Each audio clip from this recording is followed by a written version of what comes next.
அம்மா முகுரா தி எர்பான் மாலோட எபிசோட் 7 பார்க்க போகிறோம். போன எபிசோடில் எப்படி முடிச்சிருப்பாங்க, அந்த நெய்பர் கூட வந்துட்டு இந்த கியோக்காட அம்மா கிட்ட கேட்டிருப்பாங்களா, இது மாதிரி என்ன பார்க்குறீங்கன்னு சொல்லுங்கள், ஃபியூச்சர் பற்றி சொல்லுங்கன்னு சொல்லிட்டு அதுலேருந்து தான் கட்டுறாங்க. இங்கே வந்துட்டு இவங்க கேட்டுகிட்டே இருக்காங்க, சொல்லுங்கள் சொல்லுங்கன்ட்டு. இவங்க சொல்கிறாங்க, இல்லைங்க நான் வந்து எதாச்சும் பார்ப்பேன், அது வந்து யூஸ்ஃபுல்லாகவும் இருக்காது, அது வந்து தேவையில்லாதது தான் அப்படிங்கிற மாதிரி சொன்னால் இவங்க கேட்காம காசு வேணும்னாலும் சொல்லுங்கள் நான் தரேன், ப்ளீஸ் எனக்கு தயவு செஞ்சு பார்த்து சொல்லுங்கள், எதுவும் தப்பாக நடக்காமல் இருந்தால் சரி, அதுக்கு தான் கேட்குறேன், நீங்கள் பார்த்து சொல்லுங்கன்னு சொன்னால் சரி இவங்க என்ன பண்ணுன்னு சொல்லிட்டு இவங்களுக்கு வந்த விஷயம்னு சொல்கிறாங்க. என்னன்னா, நீங்கள் வந்து அந்த லக்கி கேட்டுன்னு சொல்லிட்டு ஜாப்பனீஸ்லலாம் ஒரு பூனை சிலை இருக்கும், அதை வச்சுட்டு நிற்கிற மாதிரி தான் பார்க்குறேன் அப்படிங்கிற மாதிரி சொன்னோன்னே, அப்படியா அப்போ சரி நான் உடனே போய் அதை வாங்குறேன்னொடனே உடனே இவங்க சொல்கிறாங்க, இந்த அம்மா இல்லை நீங்கள் அப்பெல்லாம் ஒன்று வாங்க வேணா, எங்கள் வீட்டில் அங்கே நிறைய அந்த பூனை சிலை இருக்குது, ஒன்று எடுத்துகிட்டு போங்க அப்படிங்கிற மாதிரி சொல்லிடுறாங்க. அப்பாடா சொல்லிட்டு அவங்களும் அந்த பூனை சிலையை எடுத்துகிட்டு அவங்க வீட்டுக்கு போயிடுறாங்க. அப்போ தான் அவங்க வீட்டுக்குள்ளே வந்து பார்க்குறாங்க, அவங்களோட பூனை ஏதோ வாயில் எடுத்துக்கிட்டு வந்துட்டு இருக்கு. என்னது இது அப்படின்னு சொல்லிட்டு வாங்கி பார்த்தா ஏதோ ஒரு பீங்கா மாதிரி இருக்குது. ஐயோ என்னாச்சுன்னு சொல்லிட்டு கிச்சன் வந்து பார்த்தா கப்பு உடஞ்சிருக்கு. இந்த பூனை வந்து எப்போதும் தள்ளி விடுந்துருமா, அது மாதிரி இவன் தள்ளி விட்டுருப்பான். சரி நம்ம க்ளீன் பண்ணுவோம், என் தலையை வேற வலிக்குது அப்படின்னு சொல்லிட்டு அந்த லக்கி கேட் பூனை சிலையை வந்து பெஞ்ச் மேலே வைக்கிறாங்க. வச்சுட்டு க்ளீன் பண்ணலான்னு போகிறப்ப பார்த்தா அந்த பூனை சிலை தானாகவே நகர்ந்து கீழே விழுவுது. மண்டையே உங்களுக்கு செம்மையாக வலிக்குது. ஐயோ எதுவுமே சரியில்லையே அப்படின்னு சொல்லிட்டு விறுவிறுன்னு வெளில ஓடி வராங்க. தடுக்கி விட்டு கீழே விழுந்து மண்டையில் அடிபட்டு மூக்குலேருந்து ரத்தம் வர ஆரம்பிச்சிருச்சு. சரி நம்ம போய் உடனே போய் அவங்கள பார்க்கணும், அது கேவாட அம்மாவை பார்க்கணும்னு சொல்லிட்டு இவங்க பர்ஸை மூடுறப்ப அவங்க முடி உள்ள சிக்கி அதுவும் பிடிச்சி இழுத்துருது. போச்சு எல்லாமே தப்பாக நடக்குது, எதுவுமே சரியில்லைன்னு சொல்லிட்டு விறுவிறுன்னு அந்த நைட்டு ஓடி வந்துக்கிட்டு இருக்காங்க இவங்க வீட்டுக்கு.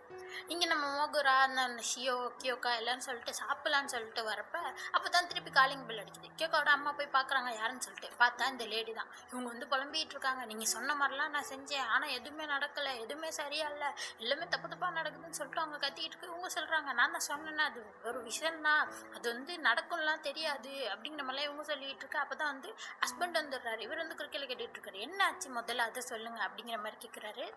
அப்போ தான் இந்த லேடியை பற்றி கட்டுறாங்க.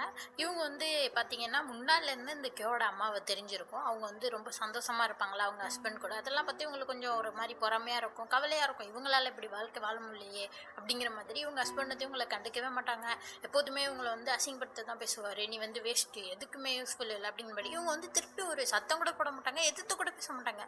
சரிங்க அப்படிங்கிற மாதிரி தான் இருப்பாங்க. சின்ன பிள்ளையிலேருந்து அப்படி தான். அவங்க அம்மாவும் வந்து இவங்களை கண்டுக்கவே மாட்டாங்க, எப்போதுமே அவங்க பையனை தான் பார்த்துட்டு இருப்பாங்க. அதனால இந்த பொண்ணு எதுவும் கண்டுக்க மாட்டாங்க. ஸ்கூல்லேயும் அப்படி தான், யார் என்ன சொன்னாலும் இவங்க வந்து எதிர்த்தே பேச மாட்டாங்க, சரின்னு சொல்லிட்டு தான் இருப்பாங்க. இதே மாதிரி தான் இவங்க வாழ்க்கையை வாழ்ந்துக்கிட்டு இருக்காங்க. அதை பற்றி தான் நம்மளுக்கு காட்டிகிட்டு இருக்காங்க, இவங்க இப்படி தான் இருக்காங்கன்னு சொல்லிட்டு.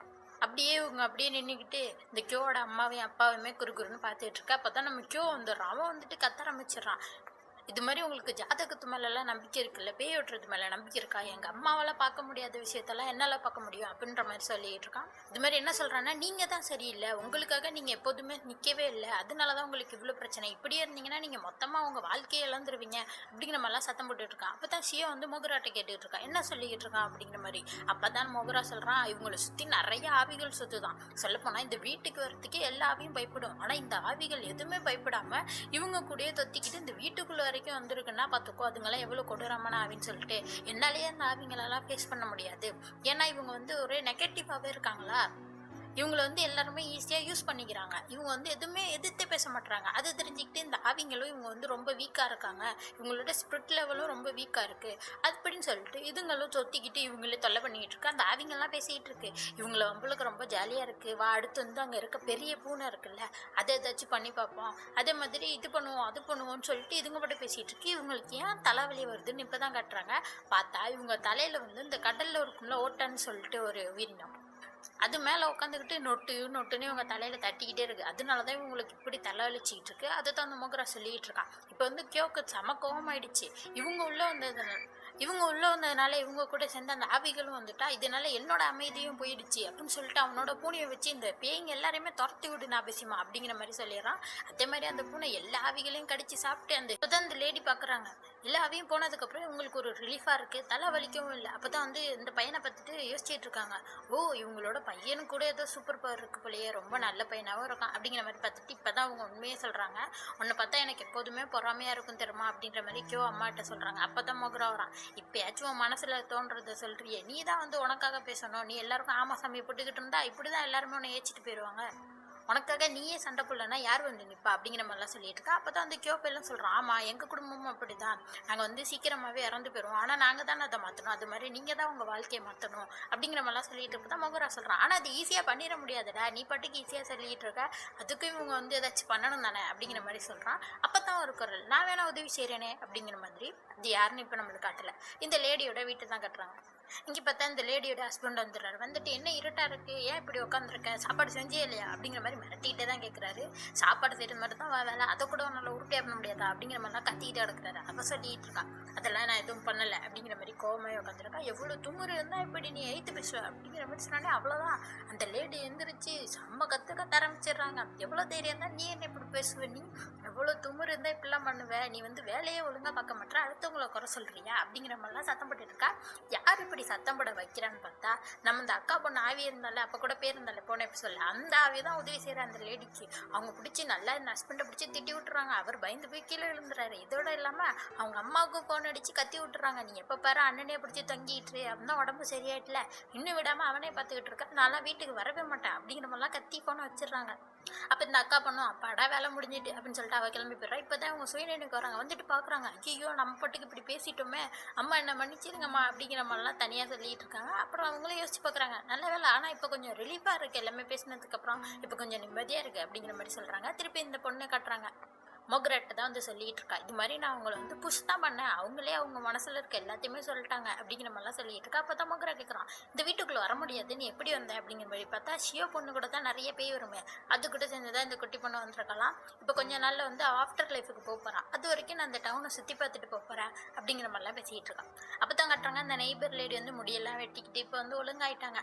வந்துட்டு இவங்களுக்காக கிஃப்ட் கொண்டு வந்திருக்காங்க, கியோட அம்மாக்காக கிஃப்ட் கொடுத்துட்டு பேசிகிட்டு இருக்காங்க. கியோட அம்மா சொல்கிறாங்க, ரொம்ப அழகாக இருக்கீங்க, எனக்கு ரொம்ப சந்தோஷமாக இருக்குது, நம்ம 2 பேரும் நிறைய ஊர் சுற்றி பார்க்குற மாதிரிலாம் நான் ஃப்யூச்சரை பார்த்தேன் தருமா அப்படிங்கிற மாதிரிலாம் சொல்லி சிரிச்சிட்டு இருக்காங்க. அப்புறம் அவங்கள்ட்ட அந்த உடஞ்சி போன பூனையும் கொடுக்குறாங்க. மோகரா தான் இதை சரி பண்ணி கொடுத்தான் அப்படிங்கிற மாதிரி சொல்கிறாங்க. அந்த லேடியும் ரொம்ப நன்றின்னு சொல்கிறாங்க. அதோட மோகராவும் அங்கேருந்து கிளம்பிடுறான், வீட்டுக்கு வந்துடுறான். இங்கே கட்டுறாங்க, மாகி வந்திருக்கான். மோகராட்ட சொல்லிட்டு இருக்க, இந்த மாதிரி அப்பாவோட வாட்சை சரி பண்ணி கொடுத்ததுக்கு ரொம்ப நன்றி அப்படின்னு சொல்லிட்டு காசு கொடுத்து வாட்ச் வாங்கிக்கிறான்.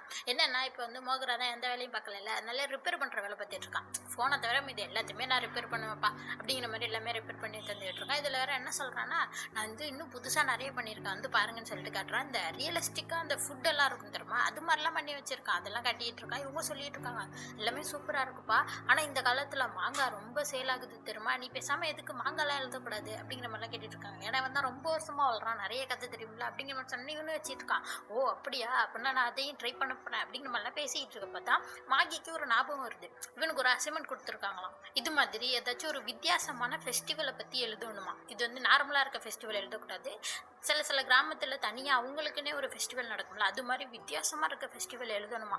அதை தான் அந்த மோகராட்ட கேட்டிருக்கோம், உனக்கு ஏதாச்சும் தெரிஞ்சால் சொல்லப்பா அப்படிங்கிற மாதிரி சொல்லிக்கிட்டு இருக்கான். அப்போ தான் வந்து ஏய்க்கு ஒரு ஐடியா கொடுக்குறான், இது மாதிரி இந்த வீக்கெண்ட் வந்து எங்கள் ஊரில் வந்து திருவிழா நடக்குது, வேணா அங்கே வந்து பாருங்களேன், அது வந்து வித்தியாசமாக தான் இருக்கும் அந்த திருவிழா, அதை பற்றி நீ வந்து அசைன்மெண்ட் எழுதலாமே அப்படிங்கிற மாதிரி இவள்கிட்ட கேட்டுட்டு இருக்கான். இவன் யோசிச்சுட்டு இருக்கான், ஐயோ இப்படி தானே ஹாரர் மூவியெல்லாம் ஆரம்பிக்கும், அது மாதிரி எதுவும் நடந்துருப்பது அப்படிங்கிற மாதிரி யோசிச்சுட்டு இருக்கான். இவன் போயிட்டு மோகராட்ட கேட்டுட்டு இருக்கான், மோகரா ஏன் நீனே எங்கள் கூட வரக்கூடாது, ஏன்னா என் கொள்ளு தாத்தா நீ கூட வந்து அந்த போர்க்காலத்தில் காப்பாற்றினே, அந்த கொள்ளு தாத்தாக்கு இப்போ 97 வயசு, அவர் இன்னும் உயிரோட தான் பாருக்காரு அப்படிங்கிற மாதிரி சொல்கிறா. அதோட இந்த எபிசோட் முடியுது. அடுத்த எபிசோட் பக்கம் மறக்காம சேனலை சப்ஸ்கிரைப் பண்ணிக்கோங்க. இனிமேல் தான் இந்த எபிசோட் இன்னும் போக போக சூப்பராக இருக்கும், அதனால மறக்காம சேனலை சப்ஸ்கிரைப் பண்ணிக்கோங்க. பை.